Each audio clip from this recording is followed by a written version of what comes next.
everybody, and welcome back to another episode of This Week's Stoke. The season is moving, and that's what's exciting. And unfortunately, we've had a bunch of canceled races, which is definitely a weird mindset, I think, for athletes as they're continuing to prep for their upcoming season because no one really knows how anyone's skiing. And so that also makes it a little bit exciting. And so today's guest is super fun because not only is she somebody that I raced with for a while, we're really good friends, and we first met because she wanted to do an interview. So what better way to get Cassidy Gray on for her first This Week's Stoke than today? So I'm super psyched to have Cass on. Cass is a really excellent skier. She was able to race for Canada, race for NCAA. She raced for the CU Buffs, SCO Buffs. And so she has a really cool way to talk about how her career has developed and what she's learned along the way, but also still being young and still learning. So Cass, thank you so much for coming on today. I'm super excited to be able to sit down and chat with you as we're getting ready to roll right into the season. So thanks again for coming on. Yeah, this interview has been a long time in the making. I think it's been like we were doing it, we weren't doing it for so long. So happy to finally be here. Yeah, no, I think it'll be really fun to just kind of break down your story a little bit and share some of the lessons that you've had so far for your early start in the World Cup career, but also what you've been able to take away from college. And so to start off, I think we really need to just introduce you to the community. And it is always a little bit funny, but like you're from way up North Canada. And so I think like talking about where you're from, how you got into skiing, and how you actually take that little piece of home with you as you continue to race now, I think is really cool and unique. Yeah, I'm from Pano, BC. Everyone knows Pano is like the snowy, cold, freezing place that we go in December. But it's actually beautiful, like every other month except for December. So yeah, I'm from Pano. I grew up racing for Pano. I like basically accidentally got into skiing because my parents thought I was in ski school and apparently it was racing.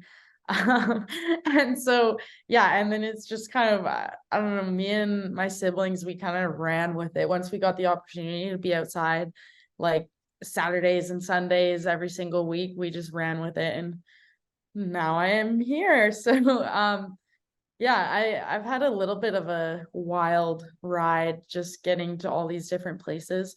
I was with Pano obviously all through high school, and then I did 1 year with Alberta team, which was awesome. And then after that, my plan for the season was to go to Colorado full time. And this was also coincided with COVID. But then I ended up getting like kind of a lucky shot with the national team. I got to go train with them in Europe for a few weeks, I think.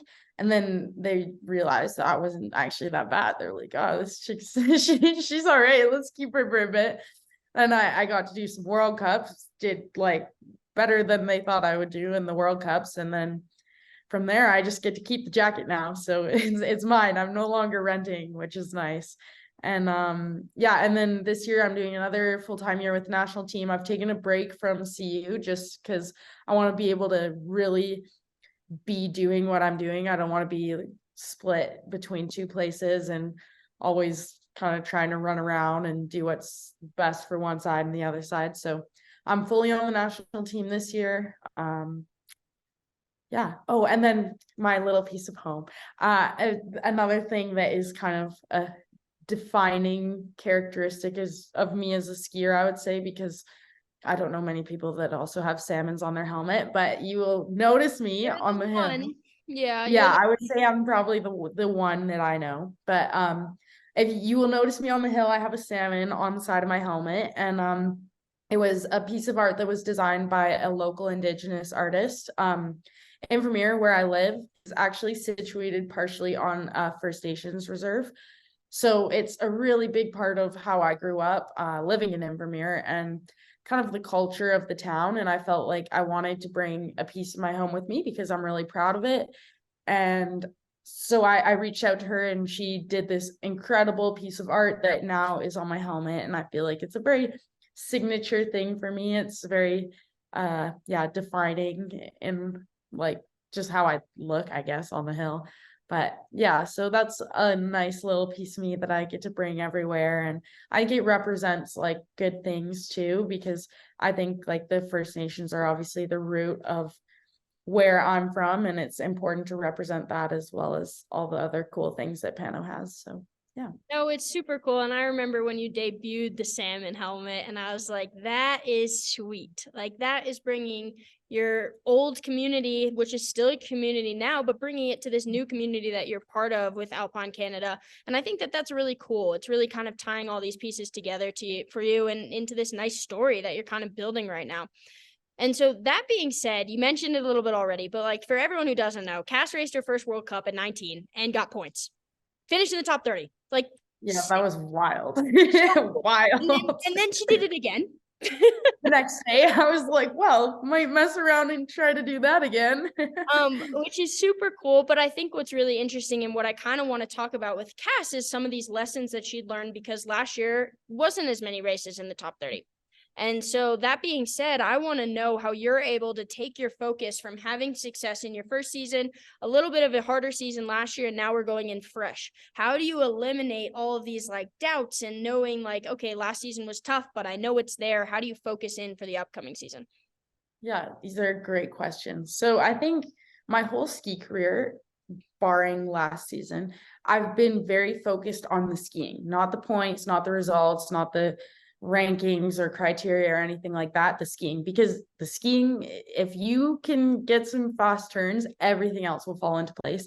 And I think last year I maybe got a little bit too, in some ways, stressed about having to follow up a performance that nobody expected, everyone was stoked about from 2 seasons ago. So I think there was a lot of pressure in that way coming onto the team. It was also my first full year with the national team last season, because the season before I just jumped in partway through the year. So there were a lot of things that were like moving parts that came into play. And I think last year I really lost sight of improving the skiing. I was too stressed about the results and the criteria and making this team and trying to get to this race. And especially with the Olympics, obviously my sights were very tunnel vision to that. So I think that would be where I kind of lost sight of improving my actual skiing and focusing on actual fast turns. And so what I've kind of came into this year, like, and our team also did basically an entire renovation, if you will. We have a new head coach. We have new coaches coming in. And our new head coach, Karen, who was an American speed coach, she's incredible. She's been so great for our team and our team culture. So yeah, we kind of have a big switch. And then I personally also switched to a different ski brand. I switched to Atomic. So with all these things kind of changing coming into this year and knowing that I didn't have the best year last year, I'm really, really challenging myself to be annoyingly positive. Like I'll have a terrible run and I'll be like, but I did one turn really good. And it's like annoying. It kills me a little bit inside how positive I'm being. But it has helped a lot. And then also just focusing on the skiing. That's like the single biggest thing that I can do for myself, because like the skiing is really the only thing I can control. I can't control if I make criteria or if I have this result, because that is all based on other people and how other people are doing. But the skiing that's my thing. So that's where I'm controlling. I'm also being nicer to myself. I think coming off of a season, yeah, I know, weird. Coming off a season where you have like 3 top 30s, you have good result at world champs, you like do all these things that nobody thought you could do. Suddenly you're like, God, I gotta follow that up. That was it's like that took a lot on me. I don't know if I can do it again, you know? And so I was very hard on myself, because I was like, I know it's in me, but it's just not really coming out right now. So it was really frustrating, and I was really hard on myself. So yeah, there are just a few parts that I'm making it's like not that noticeable from the outside, but internally it's a very big switch, like focusing on the skiing, being nice to myself, just like little things like that, you know? No, it's really awesome, because that is a really hard concept of ski racing, right? That you have these crazy ebbs and flows. And then so for you to be able to focus on the controllables, focus on yourself, focus on making sure that you're in the best place that you can be and being positive and trying to support, you're putting in your best effort. Like those are key pieces to try and refresh and reset, which I kind of love. And I think that that's a really good piece of advice to give to people who see that this sometimes sometimes the up is sick and then the down is tough, but you got to I get back up know. again. So I Yeah. think that's really huge advice. Thank you. Yeah. And so with that, you also have a cool experience where you did get to race in college. You were NCAA GS champion too, which is like very cool. That was something I wanted to do. It didn't happen. But being said, like you have this other experience too that you can take to build in your basic like plan book, your lessons, everything that you're taking from like the sport in general. So what do you do now that you've had a year of college? You've now had years at ACA with Alpine Canada. Do you take pieces from both to try and create a perfect path? Are you finding that you lean one way or the other? Are there lessons that you can take from your time in college that you can find success in Canada? So just kind of curious how that college factor is played in. I would say that even though it was a very short time at college, it was very, very shaping for me. I mean, I loved my team. I had no idea what college skiing was really all. I mean, I'd heard the stories, but I didn't understand what it was really about until had the little buff stickers on my cheeks and I was in the start gate and they were all cheering me on. It was great. So I think I'm not saying like for sure I would like to go back to college at some point. I'm definitely not like crossing that out of my plans by any means. But what I have taken from my time at college is that I thrive off of team environments. And it makes sense. I come from a big family. I only played team sports other than skiing growing up. So I just thrive off of team environments. And I think I learned that like to be a leader of that makes other people like in the team on Alpine Canada to try to encourage team culture and being good teammates and having that kind of bond that we had at CU.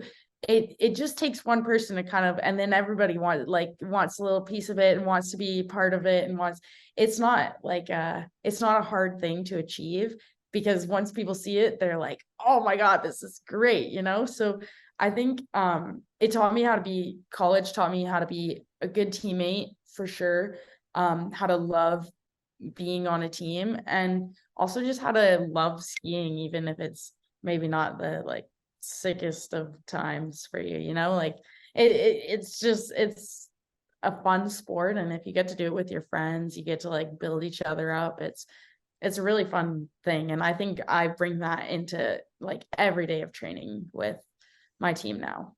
So I'm very, very grateful for my time at college. I think it's a very big part of like how I am as a teammate now. I don't know, my teammates maybe could attest to that better, but I think it has made me a better teammate. Yeah, and I think it's cool too. Like it's a perfect transition to the team that is Alpine Canada Women's Tech right now is super young. And that's a really cool thing. And a lot of them did race in college before going to the national team or did something like you, a little bit of college, then to the team. And so I think that your talk of how this is like elevating the whole group is really powerful as well, right? It's bringing everybody into this environment of, hey, how can I make you better? How can you make me better? Like, let's push each other. And so that's really special. And I think that kind of leads to my next question of who is that person on the team for you that kind of like lifts you up, is that mentor figure? Do you have somebody that you kind of look up to? Like you are one of the younger people on the team. And so I think that maybe sometimes having someone who's been around a little bit longer could be of aid, or are you just that person that wants to be the leader for everybody else? Oh God, no. I fall into the like little child role. I have like my mommies on the team, but that it was hard for me to pick just one because I think so I have four. I have four. Got it. Yeah. So Erin Melzinski is now retired, but she was super, super welcoming to me in the team. Even before I was on the team, first year FIS, I raced against her at nationals and she was so nice to me for literally no reason. I was a first year FIS there. It was, and so she was so nice. And kind of since then, I like have really looked up to her. And then Val Grenier, Lo Saint Germain, and Marie Michelle Gagnon, obviously. Like those four girls, anytime I needed anything last year, this year, the year before, they were so welcoming. They kind of taught me professionalism and how to work hard. I mean, not as much, but like how to work hard in different environments that you wouldn't like the mental side of it is instead of just like working hard by grinding out 30 runs a day, you know? And yeah, all four of them have been super incredible teammates to me, incredible friends. They're like yeah, they're like sisters, or as we affectionately call Mitch, mommy. They're like moms and now. So they're like, yeah, I'm super, super lucky that I got to come in and like get to be on a team with the four of them, because I mean, each of them are quite different. But like, yeah, I spent a lot of time with Val. So obviously she was like kind of showing me the other world of World Cup ski racing, and Lo helped me a lot through like when I was doing school still. And I really look up to her. She's how she handles pretty much life, but call it like college and skiing, the two of them, how she does that together and like makes it look so easy. I look up to her so much for that. And then Mitch is Mitch. She's like been my hero since I was 10. So yeah. That's awesome. And I think it's sweet that you have these people that you could come into the team with, and they're so welcoming and supportive and trying to help you find your way and find your success in this path. And it's really cool. And you talked about working hard, and I think that's the key right here. Cass, you are like the strongest person I've ever seen in my entire life. So I think we need to talk a little bit about the physical training that goes into your ski preparation. So this CrossFit thing that you got going on right now, how big of a part is that in your ski prep for the upcoming season? Oh, it's pretty significant. This summer I went to Whistler. I was training with the boys actually this summer, the men's team, which was a blast. They are hilarious, and I crashed on my bike way more times than I would like to admit, but they were great. But then the other part of this summer was I was training at Squamish Barbell, which is a gym in Squamish, obviously. And yeah, the coach there was like, I don't know, he was impressed, I guess, but I don't know what he was just like, yeah, let's get into the CrossFit. He was like, I love this. This is great. And I didn't even know him before. I just reached out when I was coming for the summer, and he was like so welcoming and so stoked just to like get me hyped about CrossFit. And I've done it since I was CrossFit since I was probably 11. And I've always loved it a lot, just because I have like a thing for killing myself. I don't really know what it is, but there's no like question the feeling not working hard with Cass. Yeah.